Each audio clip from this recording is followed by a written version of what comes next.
Hey, this is Adam Torres, and I'm here to tell you that it has never been easier to start your very own podcast. At Mission Matters, our goal is to amplify stories that matter. That means we want to help you start your podcast because your story matters. We can do this in 3 different ways. 1, join our podcast school and take a free or paid course. 2, visit our resources page where we've already figured out what you need, such as where to host your podcast. Or 3, heck, we can even do everything for you through our podcast agency, including editing for cheaper than you can do in-house. Oh, and no contracts, services month to month. Get started by heading over to missionmatters.com and click on Start a Podcast. All right, now let's get into the show. Hey, I'd like to welcome you to another episode of the Mission Matters Money Podcast, your source for all things money. My name is Adam Torres. You can follow me on Instagram at AskAdamTorres. Keep up with my book releases, book tour schedule, signings, all that other good stuff. Always love to connect with you there. And as always, if you'd like to apply to become a co-author of one of my upcoming books, just head on over to the website, missionmatters.com, and click on Become an Author to apply. All right, so today I have Kimberly Daly on the line, and she's a franchise coach and founder over at the Daly Coach. Kim, welcome to the show. Thank you so much. It's a pleasure to be here. All right, Kim. So I'm excited to get into today's topic. A lot of business owners, entrepreneurs, executives listening to this, and we're going to talk about investing in proven franchise businesses today. But before we do that, just to give us a little bit of context, tell us a little bit more about your company, the Daly Coach. Okay, so when people come to me, Adam, they pretty much say, I'm in career transition, or I'm looking for an investment. Maybe they know a little bit about franchising, don't know too much about. So I start to educate them about the benefits. I have a free process that guides people through a complete franchise investigation process in about 1 to 2 months, so people can really confidently explore and make a decision that they feel very good about. Man, I love this topic, and I love the thought process. And if I could go back to I always tell people this, if I go back to my younger Adam, I'd be like, Adam, just go buy into a proven franchise model. And I'm not saying this to be self-interested or interested in your interview. She's not paying me to say this, everyone, just so you know. But I really say that because when I think about all the pain and probably the 20 businesses that I started before this one that have failed, I think about, man, I probably could be maybe I like what I do now, and of course I couldn't have graduated college and said I want to be a podcaster when I grew up, right? Podcasts didn't exist, I don't think, at that time, so that's a given, but I just feel like it could have been easier. So where do you want to start this topic, investing in proven franchise businesses? Yeah, well, that's a fair statement. I mean, many people know the risks of starting a business, but what they don't understand is that those statistics that we all hear, those horrifying statistics that 90% of small businesses fail before their 5th anniversary, that is not a statistic that's owned in franchises. So the businesses that I'm bringing my candidates to have success rates that will be disclosed in their franchise disclosure document. So any business we would look at their historical track record, which has to be disclosed in this legal document. But the vast majority of the businesses that I've been playing with and helping them to grow over the last 18 years that I've been a consultant have success rates greater than 90%, 95%. I have some that are like 98%, and these are like 10, 20, 30-year-old brands. So the risks go way down if we're investing in the right franchise. Now, does that mean that people don't fail? It certainly doesn't mean that, right? We know the plan works, but what we don't know is, are you going to work the plan? No, I get that, and I don't, and for a lot of people listening, I mean, there's always work. Like, we know that there's going to be work in anything. It's called being a business owner. We get it, but the point is that for these really established businesses and models. And this is the cool thing about it is when you think about Little Caesars Pizza, whatever, it doesn't matter. A franchise that just everybody knows, it's like that franchise owner, he or she didn't have to go in and decide what the pizza formula was going to be. He didn't have to say what the store was going to look like what the branding is, the color palette, all these other things. And so when you think about that, that's like sometimes it takes businesses years to figure that part out and what's going to work. I mean, our brand brand, we started out as Money Matters Top Tips because it was more of a money-centric show. Now we switched to Mission Matters because it matched what myself and my co-founder, our like broader vision. That took 2 years just to figure that out. So I'm like, if we bought it, like if whatever the business was, if you just if you bought into what they were doing and the mission and obviously the ethics of the company, all that other stuff, then I mean you can save time. Can you talk a little bit more about the time component and what it looks like and I know every franchise is going to be different, right? I get that, industry and other things like that, but just time component in like getting things going. Talk a little bit more about that. Adam, it's such a great segue for me because literally what you just said is so true. When I talk about the real advantage to like what am I really buying when you buy a franchise? Well, you're buying a proven business plan.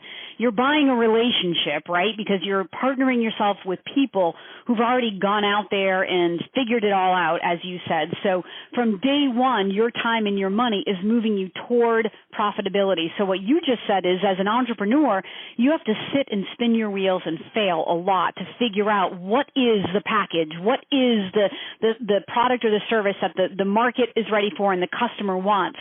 So it's that creation process that costs a lot of money and takes a lot of time. An entrepreneur could take 5 years to figure that all out. I can take a franchisee and in 5 years he can own 5 locations. Because from day one, he's buying into a proven business plan that he gets to start moving towards profitability from the beginning. He's not figuring out anything. It's already been figured out. He's just executing on the proven plan. So, and if you're buying a business where it's more manager run and the owner can be the CEO managing the manager, not working in it, but working on it, and have a 3 or a 5-store plan, because that's where that wealth is going to get created, right? Through the multiplication, through the scale. So franchising affords the investor that leverage from day one to have the vision to be able to build a much bigger business in a shorter amount of time. Does that make sense?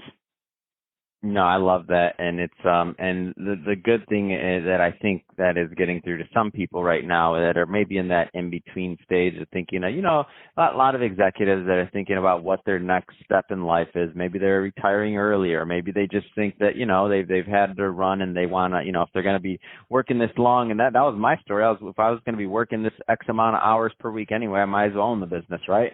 That was my thought process in the beginning, and I'm like, all right. So I left some of my one of the bigger companies that I worked for in the past, and I'm like, well, I'm going to be working anyway. I might as well own it so that at the end of all this, I might have a little bit more than I maybe wouldn't have. And so now looking back, I'm like, man, I didn't even know that it was an option, really. Just myself, I was like, okay, I have to have this idea. Like a lot of times business owners they have to have this idea or this invention or this other thing, and it's just not the case. Like there's a life. Your goal is to live a great life, to spend time with your family, to do all these other things, to make money, to make a good living, and to possibly do very well depending on your personal ambition in scaling. Right, that's the other thing about the franchising model that you brought up, which is the idea of scaling.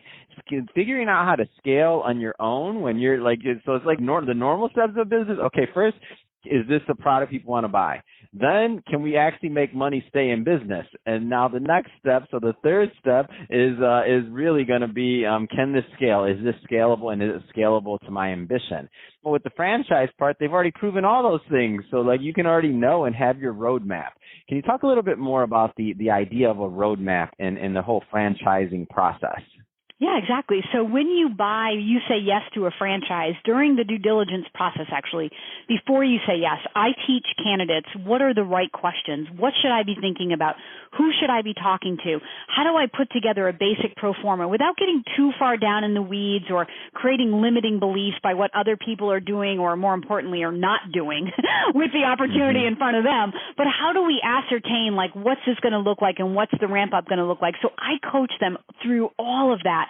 So when they say yes to the business, they feel very competent in the due diligence that they're doing, and therefore they can be confident in their final answer, whether it's yes or no.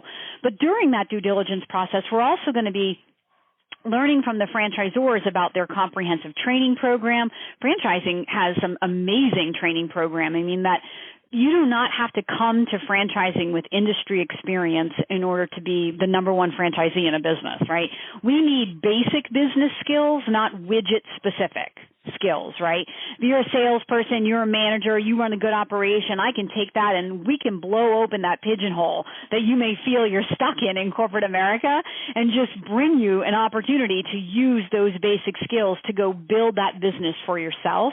But we're going to learn about what it takes to go from a yes to actually getting open, training and buying equipment or finding real estate and how much support they offer. And you'll be able to validate with other franchise owners who've already gone through that opening period to see, not just like hear it from the franchise development director, but in the real world with other people who have all the same concerns as you had and, you know, are as nervous as you probably are, and they've gone through it. And what was their experience like? And do they feel supported? And knowing what they know now, would they make this investment again? And so you'll be able to use that, we call it validation, from the existing franchise owners to really help to validate the decision that you're feeling you're going to make. And for the audience, Kim's not lying. I know somebody who owns multiple tax franchise. I don't remember the name of the business, but he doesn't know how to do taxes. He knows how to run the business of tax agency. So, and I talked to him. I'm like, "You're the tax business? I didn't know you went to school for accounting, or like, are you a CPA or this or that?" He says, "No, I own a franchise, and I scale and they train you." And he knows how to run the tax business, and because of that, he learned the business side of it. He probably makes more than most people that are CPAs and that did go to school for this because they're busy working in the business and the day-to-day, whereas for him, he can't work in the business per se on the day-to-day because he doesn't know how to do taxes. So he's busy. He's working on the business constantly. So big difference there. Can you talk a little bit about those differences and how that opportunity kind of unfolds with this? Because I think it's a really interesting concept, and people, I know what I just said probably just now hit some like lights off on some people that are listening. They're like, wait a minute, how can you own a tax business if you don't know how to do taxes? Can you talk a little bit more about that? You are 100% correct. And I would actually say that, look, one of the number one success factors in a franchise is following the franchisor's lead, which sounds crazy. Mm-hmm. You're buying a proven business plan. What do you mean, Kim? People don't do what the franchisor says? That's exactly what I mean, right? So when you know that you don't know, like you don't have an ego wrapped around like, well, this is how I do it, you're way more coachable. So I almost say to people, look, the more you know going into a franchise, number one, you're going to challenge the fees that you're paying, right? Not necessarily going to see the value. But number two, how coachable are you really going to be? You may be your worst enemy in trying to be successful in that business. It's almost better to go into like a new space, be coachable, be willing to learn because you know that you don't know what you don't know, and learn how to do it their way. Now, to the point that you said about the example you gave that you don't know what you're doing and the accountant can build a bigger business, that is 100% true. So this is what we see, and I'll pick trade industries like painting or HVAC. So we can take in a trade industry that is franchised. The idea is that the owner is really building a sales and marketing company. So the trades guys are really good at painting the wall. They're really good at fixing my air condition, but they're not necessarily the best business people. And like you said, they're in there doing every job, so they can't really scale the business and make any money. We can take those basic trades, put the sales and marketing executive as the CEO of a brand like CertaPro, right? And then he and his sales team are going to go out and be bidding on multiple jobs, commercial and residential painting jobs every day, and then finding the best Joe Painter guy out there who's really good at his trade to come in and do the work. So the CertaPro franchisee, CertaPro being the largest painting company in North America, the average franchisee can do $1 million, can have a very, very big business, but he nor any of his, quote, employees, they don't paint anything because they use contractors to do the work. So you can take a basic trade industry, bring professionalism to it, which greatly helps the customer enjoy the no offense to the trades guy, but a lot of the trades guys are they don't show up on time, or they're just notorious for like being challenging, and bring the business element to the business side of it, and then let the trades guys come in and do what they're good at, and it can be a perfect union for both people, the business person and the trades guy, because the trades guy can now go from sort of a feast or famine world where he's doing a job and not quoting other jobs to now he can jump from job to job to job following that franchisee, because that franchisee is winning new jobs every single day. Make sense? That's awesome. So Kim, that being said, if somebody's listening to this and they want more information on the Daly Coach or connecting with you and continuing the conversation, I mean, what's the best way for them to do that? My website is thedalycoach.com, and that's DALY. It's a little play on my last name. So thedalycoach.com. You can also find me at LinkedIn and Facebook. I'm very active on those two social media platforms. But my website, Adam, I have a library of topics on videos on business coaching, franchising, to understand fees, to understand the relationship, to understand what you're actually buying, what you're getting, all of the things that as I've traveled around the country as a speaker to many, many audiences over the last 18 years, the questions that I get, the frequently asked questions, I've turned into video topics so that people can get up to speed very quickly. Check that out. I have hundreds of testimonials from all the people that I've been blessed to help, those who've said yes and those who say no. Everybody that I invest time with learns something. That's what I'm here to do. And so I ask even those people who it didn't work out for to write a quick testimonial, so you can check those out, as well as so many other resources on my website, thedalycoach.com. Fantastic. Well, Kim, really appreciate you coming on the show today and sharing more about your background and all the great stuff you're doing over at the Daly Coach. And to the audience, as always, thank you for tuning in. Hope you got a lot of value out of this. If you did, don't forget to subscribe to the podcast, leave a review in the Apple iTunes Store. And if you're watching this on our YouTube channel, Mission Matters Money, definitely give us a subscribe there, but also leave us some comments in the video. Love to know what kind of projects and things that you're working on. And Kim, thanks again for coming on the show. Thank you so much. Have a good day.